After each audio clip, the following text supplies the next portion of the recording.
The mountains were unforgiving.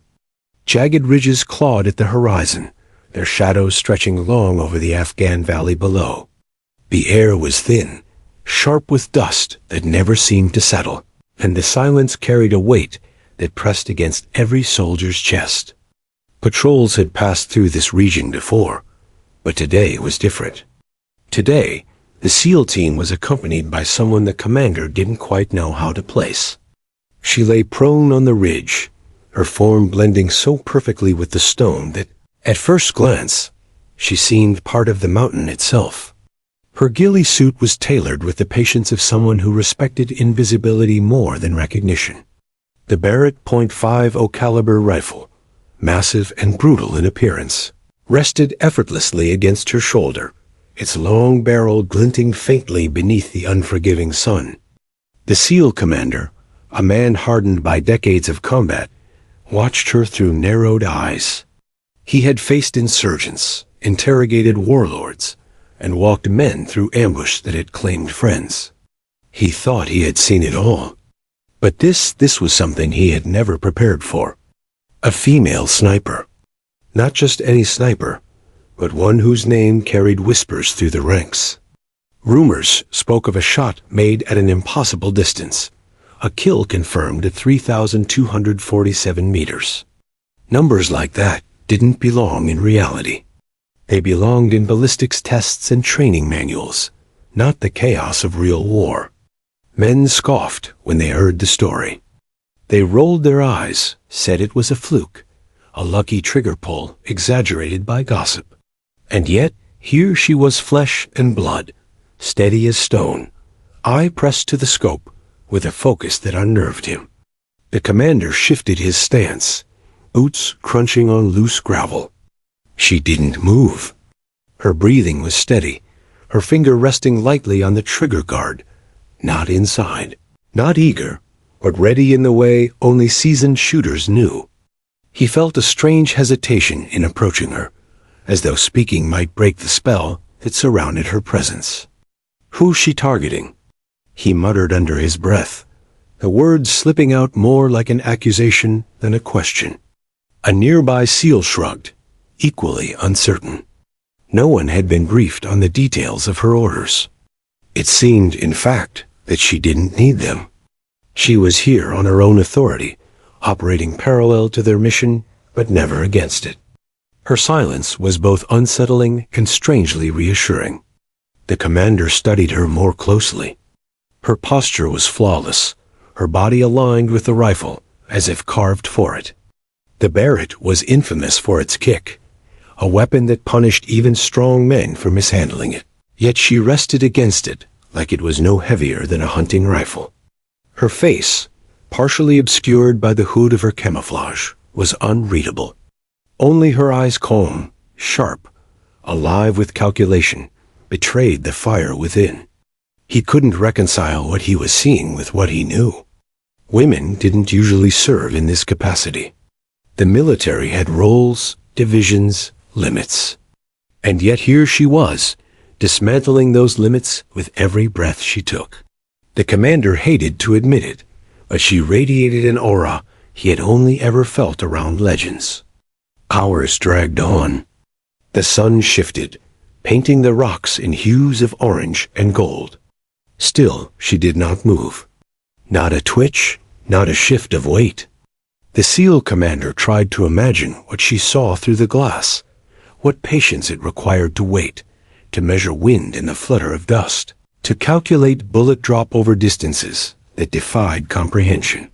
His men fidgeted, checked their weapons, muttered quietly into radios. She remained as still as the mountain. Finally, he crouched near her, lowering his voice as if addressing something sacred. "Target?" he asked, a single word edged with both curiosity and doubt. For a moment, he thought she hadn't heard him. Then, slowly, she lifted her head from the scope and turned just enough to meet his eyes. Her gaze was level, calm, and utterly unshaken. "Not yet," she replied. 2 words, soft as dust. And then she turned back to the scope, as if he no longer existed. The commander felt something tighten in his chest. That kind of composure wasn't taught in training camps. It wasn't rehearsed in simulators. It came from something deeper, an understanding of silence, patience, and the gravity of taking a life from so far away.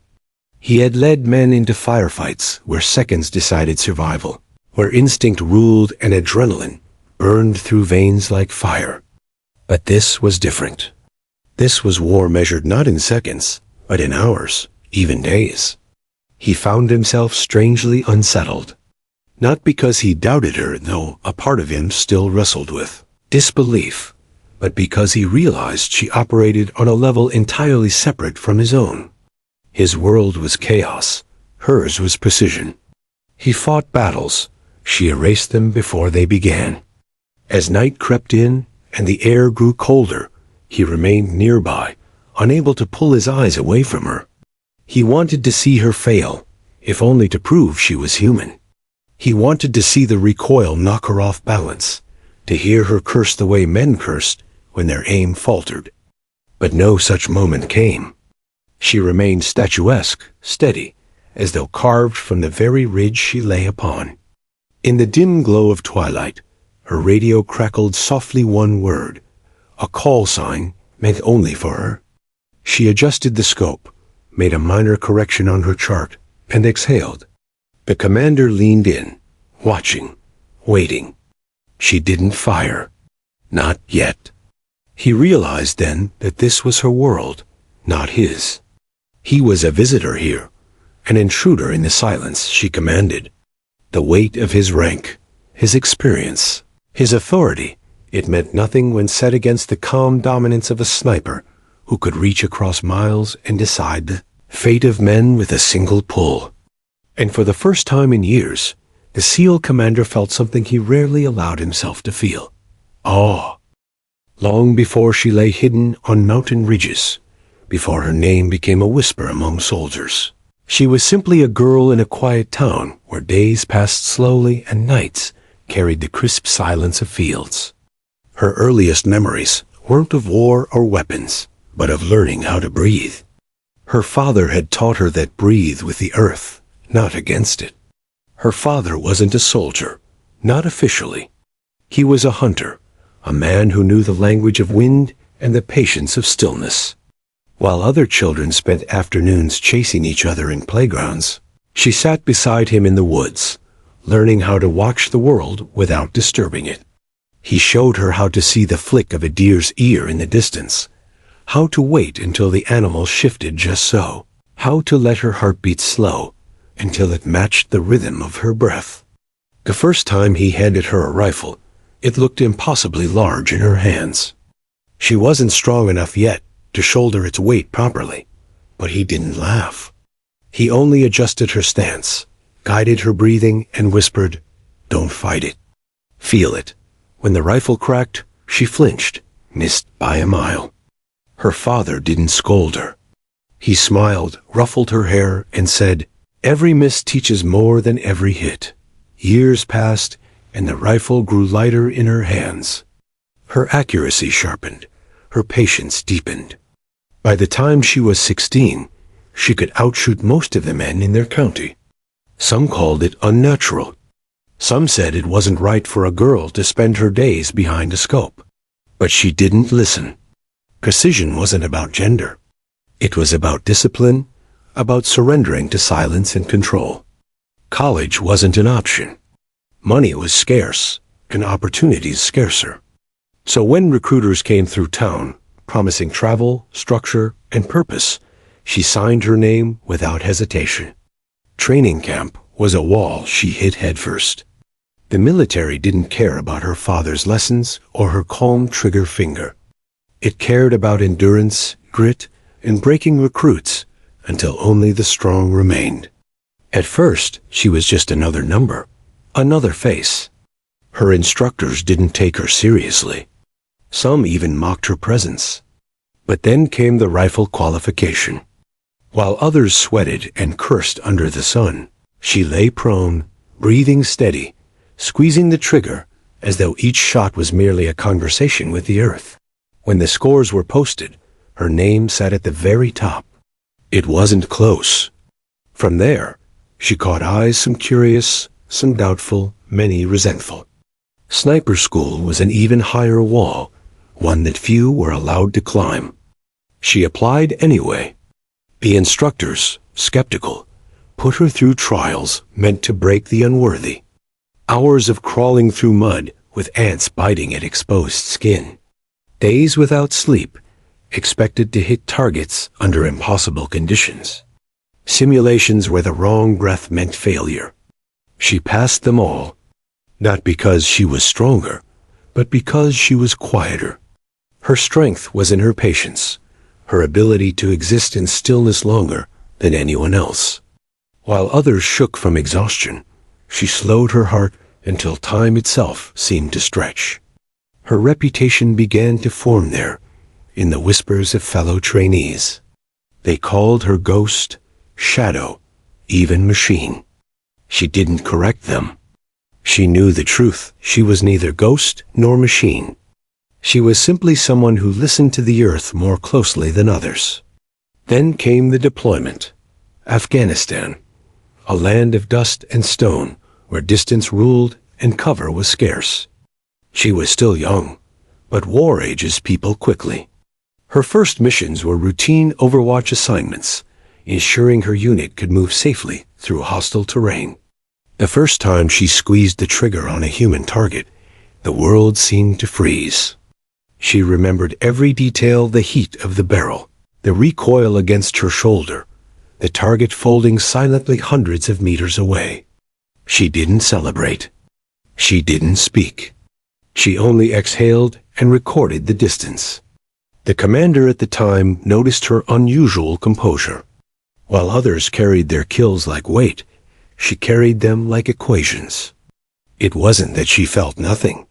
It was that she compartmentalized everything. Each shot was precision, each decision responsibility. And then came the day that would etch her name into history. The mission was chaotic from the start. Intelligence had placed a high-value target deep within enemy-held territory, a leader whose escape could reignite the insurgency in the region. The window to stop him was small, the terrain treacherous, and the odds grim. Conventional means wouldn't work. Airstrikes risked collateral damage, and ground pursuit was impossible across the valleys and ridges. It fell to her. She lay prone on a ridge nearly 2 miles away. The wind was brutal, shifting in unpredictable gusts. The sun was a hammer, beating down on her back. Her spotter, a seasoned sergeant, muttered under his breath, questioning whether the shot was even possible. She didn't respond. Her mind was already doing the math. 3,247 meters. No shot in combat had ever been confirmed at that distance. Not by anyone. The bullet's flight time alone would stretch into seconds, an eternity in battle. The earth could shift, the target could move, the wind could change. Any factor, however small, could mean failure. She adjusted her scope, measured again, adjusted. The target moved in and out of cover, his guards restless. She breathed, slow and deep. The world around her fell silent. There was only the scope, the reticle, the faint rise and fall of her chest. Her finger tightened on the trigger. The Barrett thundered, recoil slamming into her shoulder like a hammer. The spotter cursed, eyes locked on the scope. Seconds crawled. Dust swirled. And then impact. The target collapsed, lifeless, before his men even realized what had happened. The radio confirmed it moments later. The shot had landed. The target was gone.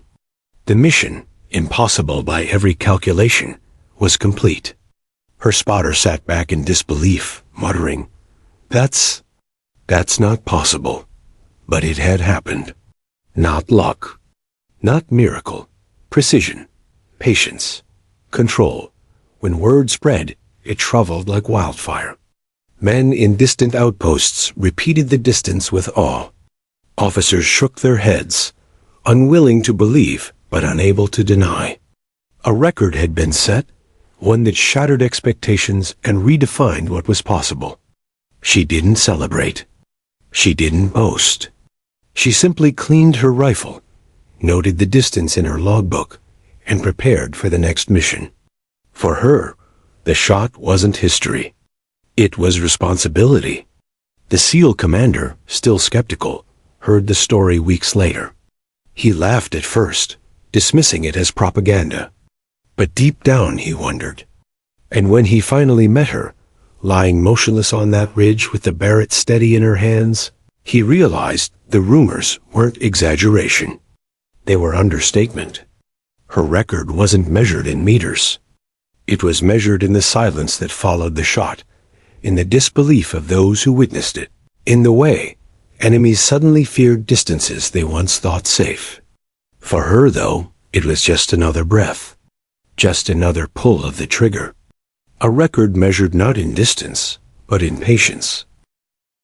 The world through a sniper's scope was unlike any other. It wasn't simply magnification, it was transformation. To her, the scope wasn't glass and metal.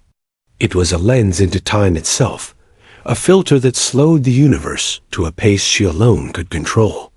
When she pressed her eye to the rubber guard, the chaos of battle became muted, distant, almost irrelevant.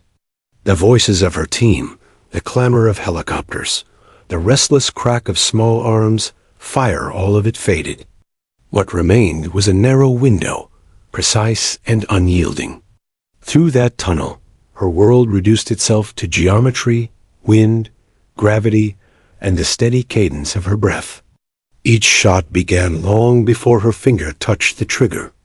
She studied the environment the way a painter studied a blank canvas, noting every detail others ignored. A flag torn on a rooftop, its ragged fabric fluttering with uneven rhythm, told her the story of wind. Dust swirling at ground level revealed hidden currents invisible to the naked eye. Even the shimmer of heat rising from metal rooftops guided her calculations, signaling how mirages could bend the trajectory of a bullet. To her, the environment wasn't an obstacle. It was a partner. Wind is a whisper. Distance is a question. Gravity is a constant. These were not obstacles. They were the rules of a game she had mastered long before anyone had heard her name. Her rituals before a shot were meticulous. She'd measure, calculate, and then stop. The pause was as important as the preparation. A sniper's greatest weapon wasn't the rifle, but patience. She had once remained motionless for 36 hours, lying in the mud as ants crawled across her skin, waiting for a single moment that lasted less than a breath. Most people thought sniping was about quick reflexes. They were wrong. It was about enduring stillness longer than anyone else could. Inside that stillness, she transformed. Her heartbeat slowed. Her lungs controlled their rise and fall like machinery designed for precision. The Barrett, heavy and violent in most hands, felt like an extension of her body. When the moment came, when crosshairs aligned with inevitability, she didn't think. She didn't hesitate. She simply released. The commander who had once doubted her began to notice these details. He had fought wars measured in chaos, and seconds of violence where instinct decided everything. But watching her work was different. It wasn't battle, it was art. He remembered standing behind her once, watching through his binoculars as she tracked a convoy. She whispered nothing, didn't even acknowledge his presence. She just moved her hand slightly, adjusting for a gust he hadn't even felt. Minutes later, her bullet tore through an engine block at over a mile away, halting the convoy in its tracks. He lowered his binoculars and stared at her. She didn't celebrate, didn't even smile. She simply nodded once, as if confirming to herself what she had already known. The environment had been solved, the equation balanced. Off the battlefield, she was harder to read. To the men, she remained distant, her silence mistaken for coldness. But those who spent time close to her saw another side. In quiet moments, over rations or under starlit skies, she would soften. A laugh would escape at some crude joke. She carried a notebook tucked into her pack, pages filled not with statistics or equations, but with sketches of ridges, valleys, even small wildflowers she'd seen during missions. She noticed things others never had the time for. Still, she rarely spoke of her kills. The men counted them, compared them, even bragged about them. She didn't. For her, each shot was not a tally but a weight. She bore them silently, privately, letting others write the legends while she carried the truth. The truth was that every trigger pull demanded more than calculation. It demanded compartmentalization. She remembered each face through the scope, however fleeting, even when others believed the distance erased humanity. The commander once asked her, late into the night, if she ever thought about the people she had shot. She didn't answer immediately. Instead, she stared into the fire, the flames reflecting in her steady eyes. Finally, she said, "You can't unsee a face through glass. You just learn how to live with it." The commander didn't press her further. Her answer haunted him long after. Her spotters told stories about how unnerving it was to work with her. Not because she was reckless, but because she was too calm. One man recalled lying beside her during a mission where mortar rained dangerously close. He was trembling, certain they would both be buried under stone. She, however, adjusted her scope, exhaled, and eliminated the mortar team with 2 precise shots. When he gasped in relief, she simply said, "Fear moves the barrel. Control it." For her, fear was an indulgence. She didn't deny it existed, but she refused to let it dictate her movements. She treated emotions the way she treated win something to acknowledge, measure, and adjust for. Yet behind all that control was a human being who felt the solitude more than she admitted. Snipers were isolated by design, positioned apart from their units, tasked with watching from afar. For hours, sometimes days, she existed alone on ridges while the world below moved without her. She often thought of her family during those times, letters she never sent, words she never said. She carried their photos, creased and worn, inside a waterproof pouch. She never showed them to anyone, but in moments of stillness, when even her patience stretched thin, she would glance at them before returning her eye to the scope. She told herself those moments mattered more than the distances, more than the records. Her shots were not about glory, but about ensuring others lived. Every convoy she stopped, every ambush she broke before it began, meant fewer of her brothers wouldn't come home draped in flags. That was the only math she cared about. The SEAL commander began to understand this, slowly. Watching her work was humbling. He had doubted her, even resented her presence at first. But as missions piled up, he saw the truth. She wasn't fighting for recognition, wasn't chasing records. She was fighting for the silence that followed a successful mission, the silence where men lived because she had acted from the shadows. Behind the scope, she was myth. Beyond it, she was human. Both identities existed within her, balanced on the razor's edge of discipline. And that, more than the legendary shot or the records whispered in mess halls, was what made her extraordinary. Because legends are often louder than truth. But the truth of her was quieter, steadier, infinitely more dangerous. The truth was simple. When she pressed her eye to the scope, the world itself slowed, and in that silence, she became inevitable. The SEAL commander had lived most of his life inside the certainty of rules.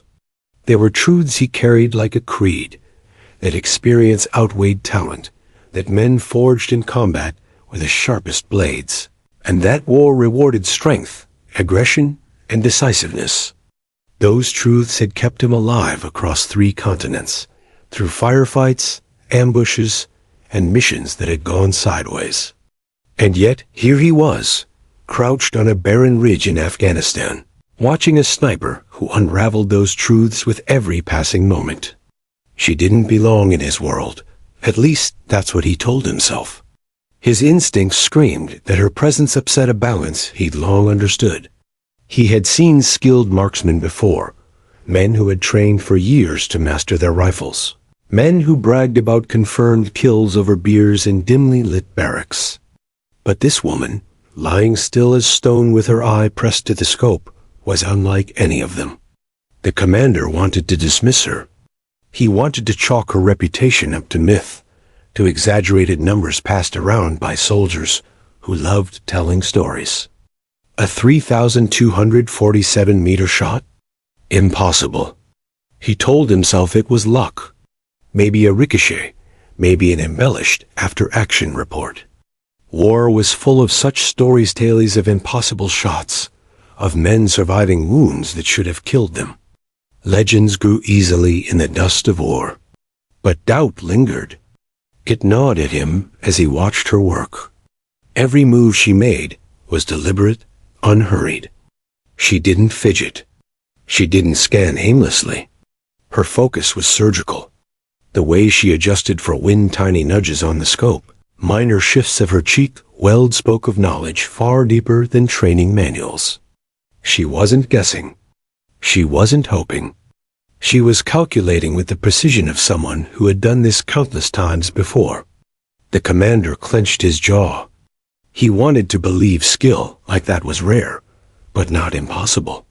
And yet, something in her demeanor unsettled him. He had seen fear in men's eyes before missions. He had seen bravado, desperation, even arrogance. But in her? Nothing, just calm. It wasn't human, he thought. It was something colder, something he couldn't name. He remembered a night not long before, when their unit had come under fire near a village compound. Tracers streaked the sky, and his men scrambled for cover. He had barked orders, coordinating return fire, calling for support. Amid the chaos, she had lain prone on a rooftop, silent. Then 3 shots, spaced perfectly. The machine gun nest that had pinned them down went quiet. Seconds later, another shot cut down a fleeing insurgent before he could regroup. When the dust settled, his men patted her on the shoulder, muttering thanks, relief etched on their faces. But she didn't celebrate. She didn't even smile. She only cleared her chamber and asked, "Next sector?" The commander had stood there, hands on his hips, unsure whether to be impressed or unnerved. He told himself she was still unproven, still human, still fallible. A single mistake would reveal the cracks. No one could maintain that level of precision forever. And yet the mistake never came. Day after day, mission after mission, she delivered results that silenced even the harshest critics. Shots that should have been improbable became routine. Targets no one else dared attempt fell under her watchful eye. It was infuriating, almost insulting to the commander's pride. He had spent decades mastering his craft, clawing his way up the chain of command through blood, sweat, and sacrifice. And here was someone younger, someone dismissed at first glance, rewriting the rules in front of him. At night, while his men slept, he sat alone by the dim glow of a red-lensed flashlight, replaying her actions in his head. He tried to find explanations, loopholes, cracks in the story. But the more he searched, the more he realized there was no trick, no deception. She was simply that good. Still, doubt clung to him like a shadow. One evening, he decided to test her. He approached her during a lull in operations, when the team was regrouping at a makeshift outpost carved into the side of a wadi. She sat apart from the others, cleaning her Barrett with the same methodical precision she showed in the field. "You ever miss?" he asked, voice gruff, testing. She glanced up, eyes steady. "Everyone misses," she replied. "Not from what I've seen." Her hands didn't pause.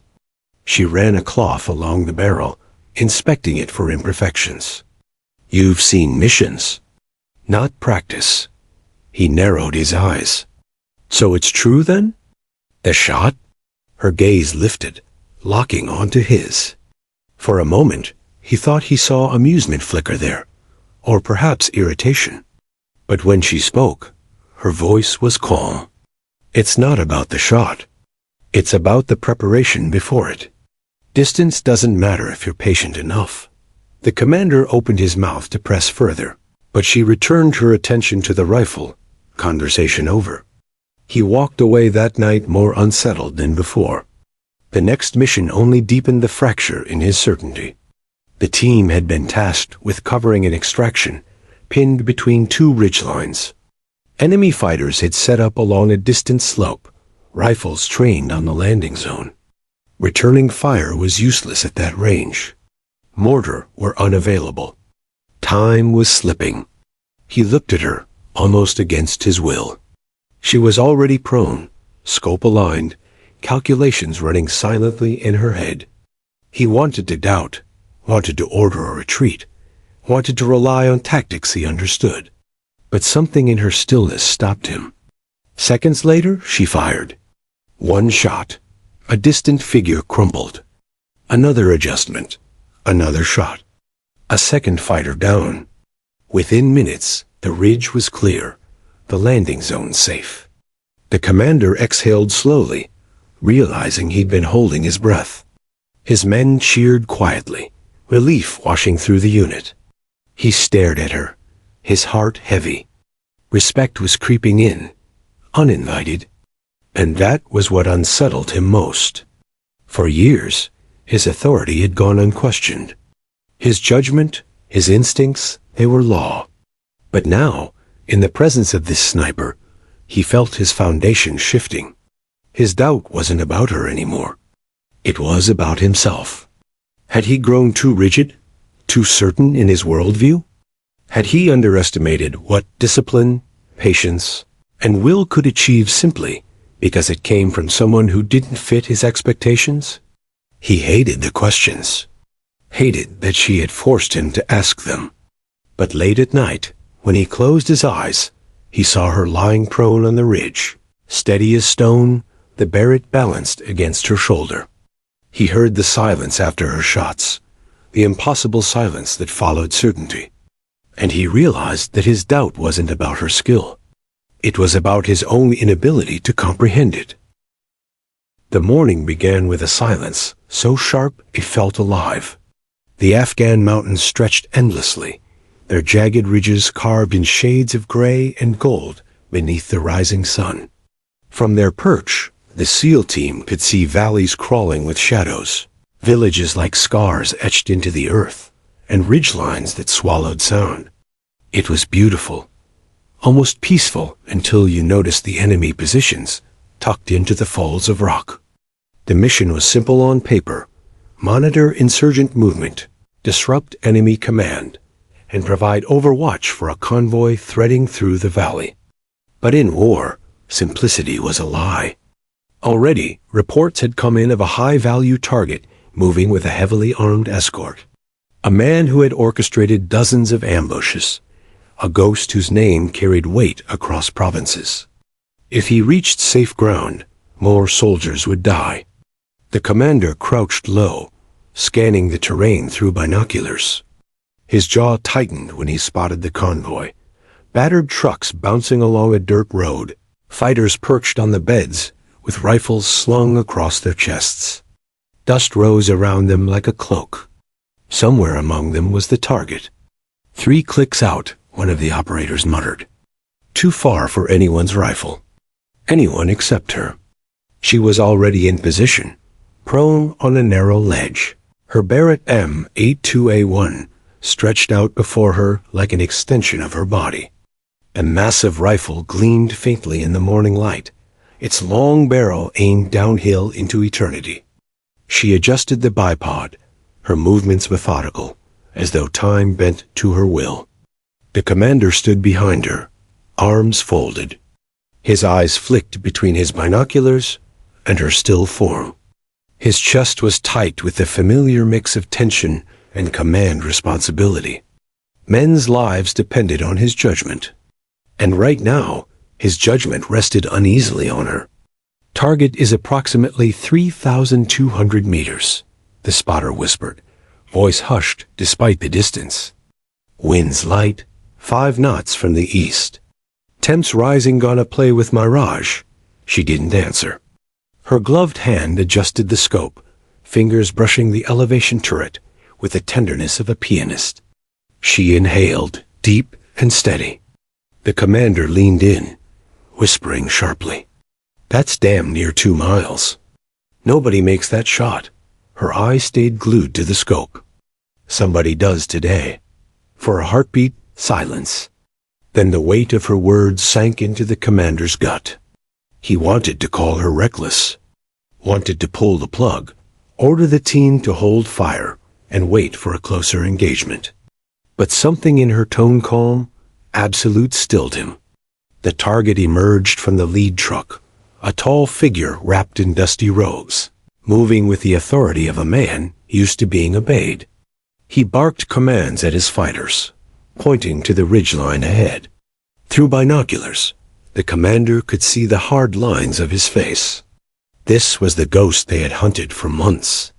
Range 3-2-4-7, the spotter confirmed, voice low but firm. You're dialed, she exhaled. Her heartbeat slowed, syncing with the rhythm of her breath. The world shrank to the narrow circle of glass before her eye. She saw not a man, but a series of variables: wind drift, bullet drop, Coriolis effect. Numbers aligned in her mind like constellations. Distance wasn't an obstacle. It was an equation. The commander watched, his throat dry. Time seemed to hold its breath. The Barrett thundered. The recoil jolted through her body, rattling the stone beneath her. The commander flinched despite himself, binoculars lifting to track the shot. For a second, nothing. Just the endless gulf of distance. Then impact. The target staggered, arms flailing, then collapsed into the dust. The fighters around him froze, confusion rippling through the convoy. A second later, chaos erupted, men shouting, scrambling for cover, firing wildly into the ridges. But the ghost lay still, the echo of her shot rolling through the valley like thunder chasing lightning. The commander lowered his binoculars, his mouth slightly open. He couldn't speak, couldn't even process what he had just witnessed. He had doubted her, dismissed the rumors as exaggeration, clung to the safety of disbelief. But now the truth stared him in the face. She had done it. She had made the impossible shot. The spotter slapped her shoulder, grinning despite the chaos below. 3247 confirmed. Jesus Christ, you just broke the record. Her expression didn't change. She pulled the bolt, chambered another round, and returned to the scope. Record doesn't matter. They're regrouping.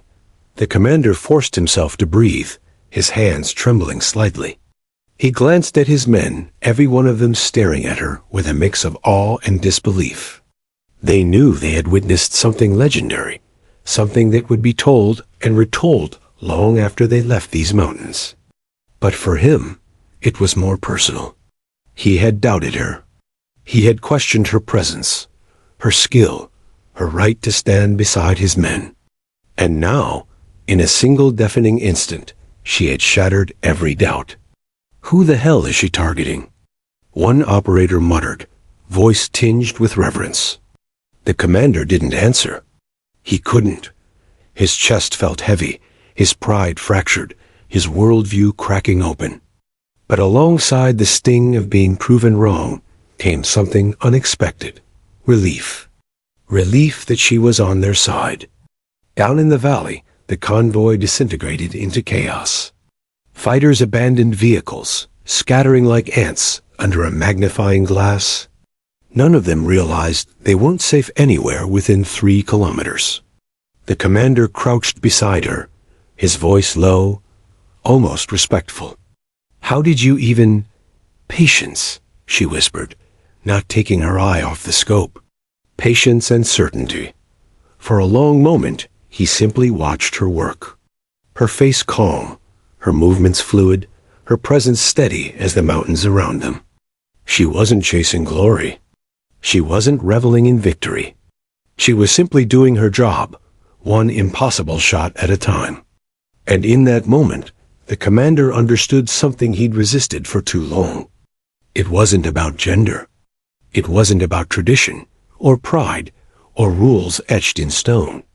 It was about skill, discipline, and the willingness to push past the limits others accepted. The kill would echo through the military, through history, through the lives saved because of it. But for the commander, the echo was personal. It reverberated inside him, reshaping his beliefs, forcing him to see her not as an exception, but as a standard to aspire to. He stared at the figure lying prone with her Barrett, the woman who had just rewritten what was possible. And for the first time, he didn't feel doubt. He felt awe. Respect in the military wasn't something handed out with rank or medals. It was forged in sweat, carved in scars, and tested in fire. For the SEAL commander, it had taken decades to earn his men's trust, decades at proving he could lead them through hell and bring them back alive. Respect was a currency, and no one got it for free. So when she arrived, quiet and unassuming, rifle slung across her back, he had expected resistance. And resistance there was. Some of the men had smirked, muttering about quota filling and babysitting. Others, more subtle, withheld trust, treating her like a guest rather than a brother-in-arms. Even he, with all his experience, had doubted her. He admitted that now, even if only to himself. But after the that shot, everything shifted. Word spread fast. Operators from other teams, support staff, even the brass whispered about the woman who had pulled off a 3,247-meter kill. It was the kind of story that soldiers clung to in the dark, a tale that reminded them that legends weren't just found in history books. Still, respect wasn't cemented overnight. On their next mission, the skepticism returned in subtler ways. As the team prepared to move into a contested valley, one of the younger operators leaned toward another and muttered, "Let's see if she's more than a one-shot wonder." He didn't realize the commander heard him. But he did. And so did she. She didn't respond, didn't bristle or defend herself. She simply checked her gear, slid a fresh magazine into her Barrett, and followed orders with the same calm detachment as always. The commander watched her closely, curious whether the whispers would rattle her. They didn't. That mission tested them all. A valley was a choke point, flanked by high ridges perfect for ambushes. Their convoy crawled along the dirt road, dust clouds rising like signals to every hostile within 10 kilometers. Sure enough, gunfire erupted from the rocks above, echoing like thunderclaps. The men dove for cover, returning fire where they could. The commander barked orders, coordinating suppressive fire. But it was her voice that cut through the chaos calm, clipped, professional. Ridge, 2 o'clock, 3 shooters. One with RPG. Before anyone could confirm, the Barrett boomed. The gunner with the RPG dropped, the weapon clattering harmlessly down the rocks. Another adjustment, another shot. A second fighter toppled. The third scrambled for cover, only to be caught seconds later by her relentless precision. By the time the firefight ended, her position was littered with spent brass. The men exchanged glances, and this time there was no muttering, only nods. The commander felt something loosen in his chest, a knot of tension he hadn't realized he'd been carrying. She wasn't just a marksman. She was reliable. But what struck him most wasn't her skill. It was her demeanor afterward. While the others swapped stories, adrenaline buzzing in their veins, she quietly packed her gear. No boasting, no self-congratulation. When one of the men clapped her on the shoulder and muttered, "Hell of a shot," she simply nodded and returned to her work.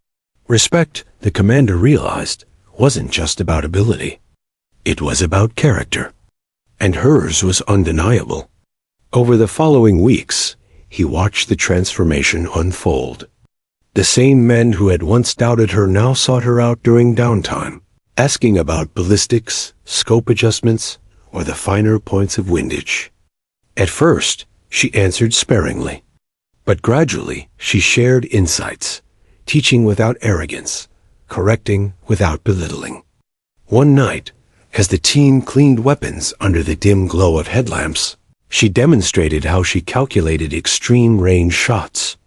She drew in the dirt with a stick, mapping arcs and corrections with the precision of a mathematician. The men leaned in, listening intently. Even the commander found himself nodding along, impressed despite himself. It wasn't long before the nickname started. At first, it was whispered, the ghost. Then it spread, carried on the lips of men who had seen her work. Not because she was invisible, but because her targets never saw her coming. The commander resisted the nickname at first. He hated hero worship, hated how stories grew larger than life, and risked overshadowing the reality of war. But even he couldn't deny that it fit. Yet for all the admiration building around her, she remained unchanged. The same quiet precision, the same detached calm. She accepted respect only when it was earned, and never demanded it. One evening, after a particularly grueling mission that left the team battered and bruised, the commander found himself sitting beside her outside their makeshift base. The night air was cool, stars burning bright above the mountains. For a while, they sat in silence, the kind of silence only soldiers shared, the silence of survival. Finally, he spoke. They respect you now. She didn't look at him. Respect doesn't matter. Results do. He shook his head. You're wrong. Results fade. Respect lasts. Her eyes flicked toward him, unreadable in the starlight. Respect can be taken back. Results can't. The commander studied her, trying to decide if that was cynicism or wisdom. Perhaps it was both. Over time, he began to notice how her presence altered the team dynamic. The men fought harder, pushed further, because they knew she was watching over them. Her calm became their calm. Her certainty steadied their nerves. She had become more than a sniper. She was a backbone. And for the commander, that realization stung in a strange way. He had always been the backbone. But now, he shared that role with someone he had once dismissed. That night, as he lay awake on his cot, he admitted something to himself. Respect wasn't given. She was right about that. But she hadn't just earned it. She had seized it, claimed it, and held it with the same steady grip she held her rifle. It was then he understood the depth of her impact. The record-breaking shot had made her a legend. But it was the countless unrecorded moments, the calm under fire, the refusal to boast, the willingness to teach, that made her respected. And respect, once earned, echoed louder than any shot. Distance had always been her ally. Distance gave her time to calculate, to adjust, to breathe. At 3 kilometers, bullets obeyed mathematics, not panic. But distance also had a cost. It separated her not only from her targets, but from the men she fought beside. Most nights she slept apart. The team clustered together in tight circles, swapping jokes, replaying firefights, sharing the rituals of camaraderie. She would sit a few feet away, rifle laid across her lap, head bowed as if listening, but never truly joining. The men didn't exclude her. They had grown past that stage. But there was an invisible barrier, one she rarely crossed. The commander noticed it more than anyone. He watched how she lingered on the edges of conversation, how she excused herself early, how her eyes scanned horizons, even when they were safe. She was never off duty. Always somewhere else, a half-step removed. One night, after a particularly brutal mission that had left 2 men wounded, the commander found her alone outside their temporary camp. She was seated on a rock, staring down at her hands. The Barrett leaned against her shoulder, silent as a sentinel. "You never celebrate," he said quietly, approaching. She didn't look up. "Nothing to celebrate. You saved their lives today." She shrugged. "I did my job." The commander studied her face in the dim moonlight. There was no pride there, no satisfaction. Only the stillness of someone carrying more than she would admit. He sat beside her, letting the silence stretch. Finally he asked, "Does it ever get to you? The shots?" Her eyes flicked toward him. For a moment, he thought she might stay silent. But then she spoke, her voice low and even. "You see the man. I see the calculation. Wind, distance, angle. I see numbers. But after, sometimes I wonder if I force myself to see numbers, so I don't see the man." The commander's chest tightened. He had killed plenty, but always face to face, amidst chaos, adrenaline drowning guilt. For her, every trigger pull was deliberate, detached. A choice made in silence. "How do you live with it?" he asked. Her gaze returned to the mountains. "By remembering that distance isn't just mine. It's theirs too. If I don't reach them first, they'll reach someone else. Someone closer. Someone who doesn't have the luxury of numbers." It was logic, cold and flawless. And yet her tone carried a weight he recognized. It wasn't detachment. It was survival. The commander thought of the whispers about her record shot. To the outside world, it was a legend.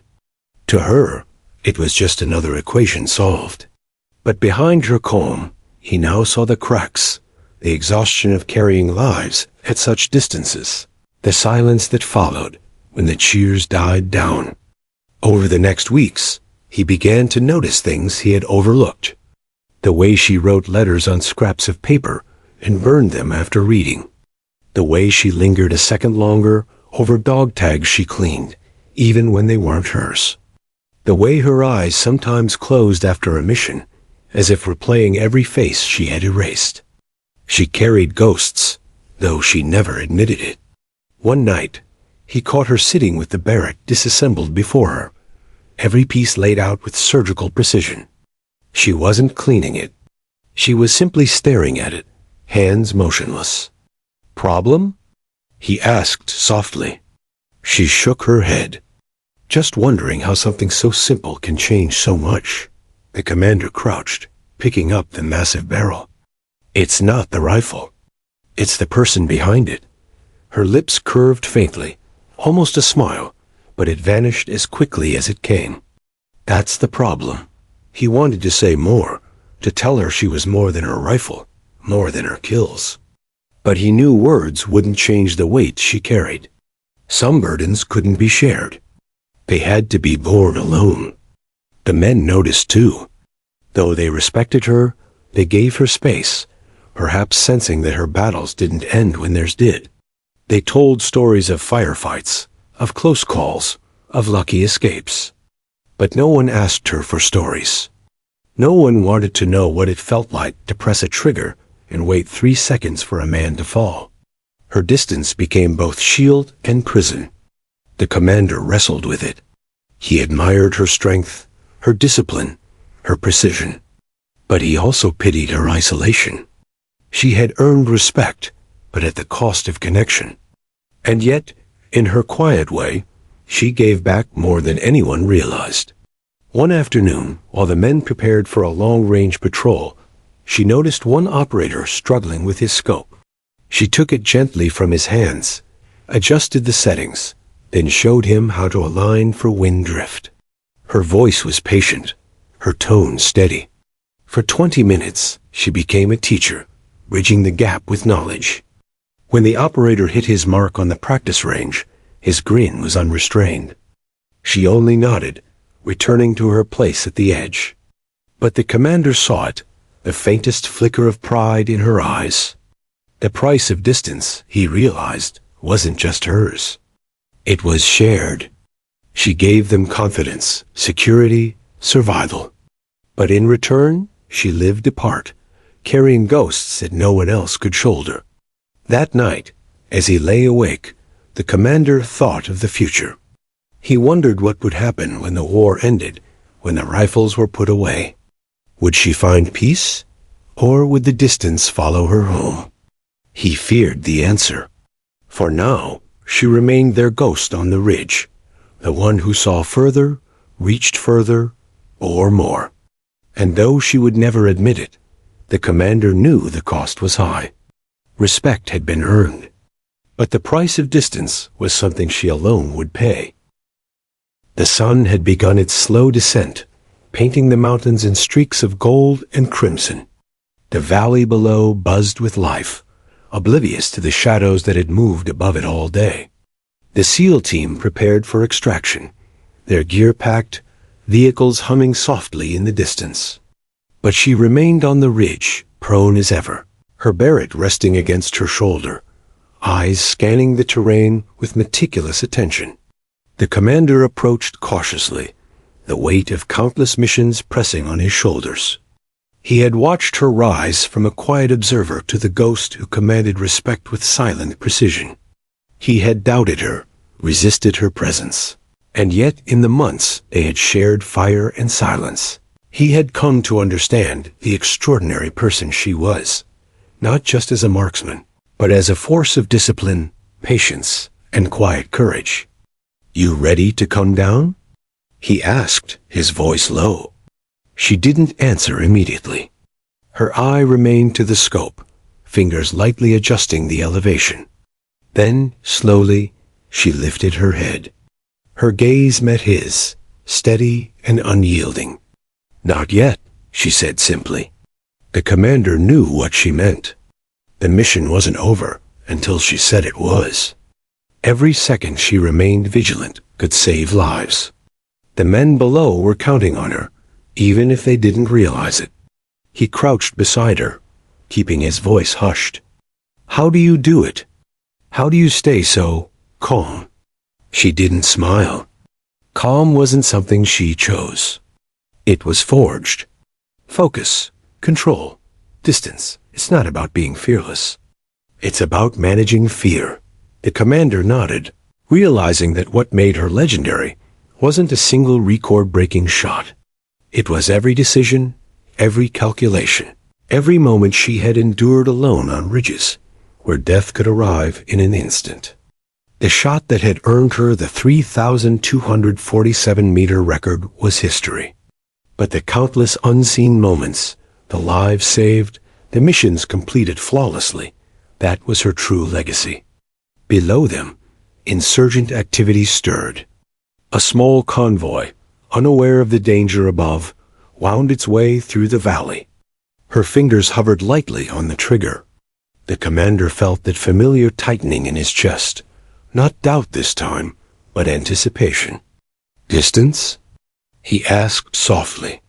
3200, she replied, voice calm as ever. "Wind is light. Mirage stable. We move in sequence," the commander exhaled. He had come to trust her implicitly, though he still marveled at the ease with which she handled what would crush anyone else. The shot rang out, a massive rifle kicking in her hands, and a target collapsed precisely as calculated. Seconds later, a second shot ensured another threat neutralized. She tracked every movement, every shadow, every threat, and responded with the accuracy of a machine and the judgment of a seasoned soldier. The team below moved safely, oblivious to the danger that had passed. And the commander, watching from the ridge, felt a profound respect, a deep understanding of what she had become. She wasn't just a marksman. She was the embodiment of patience, control, and lethal precision. Hours later, after the team was safely extracted, he found her again, sitting apart from the others. The rifle was cleaned and stowed, but her eyes were distant, focused on the mountains that stretched endlessly beyond the camp. "You're a legend," he said, finally voicing the truth he had resisted for months. She didn't react, not immediately. Then, almost imperceptibly, she nodded. "Legends are stories. I work in results. He smiled faintly. She was right. The record, the whispers, the awe, they were distractions. What mattered was the lives saved, the missions accomplished, and the respect earned silently through action rather than words. He studied her, thinking of the cost she bore.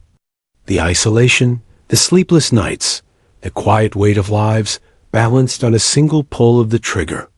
He wondered if the world beyond this war would understand her, or if she would continue to exist in the spaces between admiration and misunderstanding.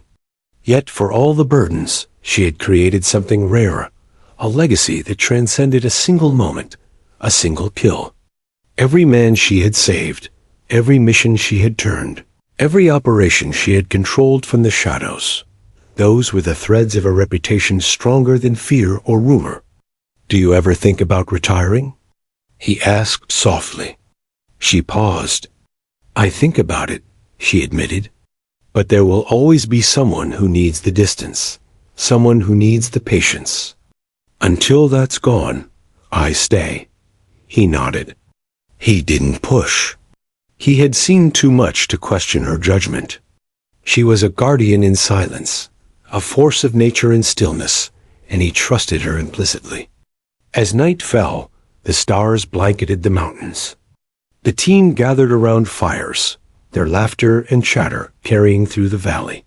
She remained apart, yet her presence was felt by all.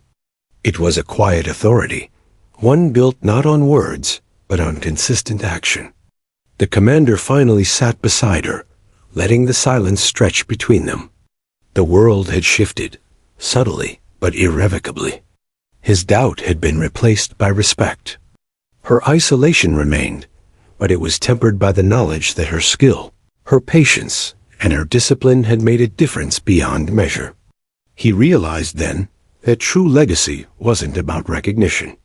It was about impact, about creating ripples that saved lives, inspired confidence, and left others better than before.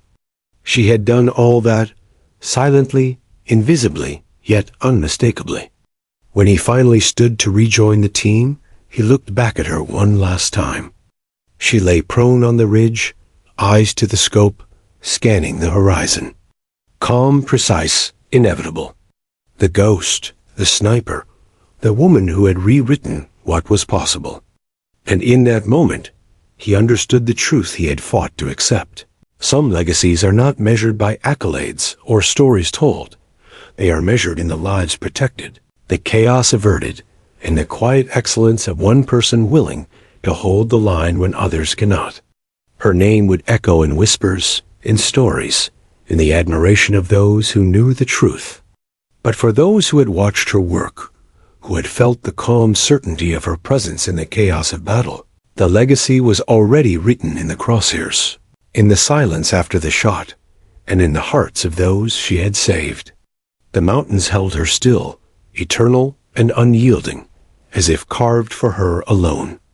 The SEAL commander knew, finally, that she would endure long after the dust settled, long after the wars ended, and long after the records faded. Her legacy was not a number. It was not a story. It was inevitability, and it would never be forgotten.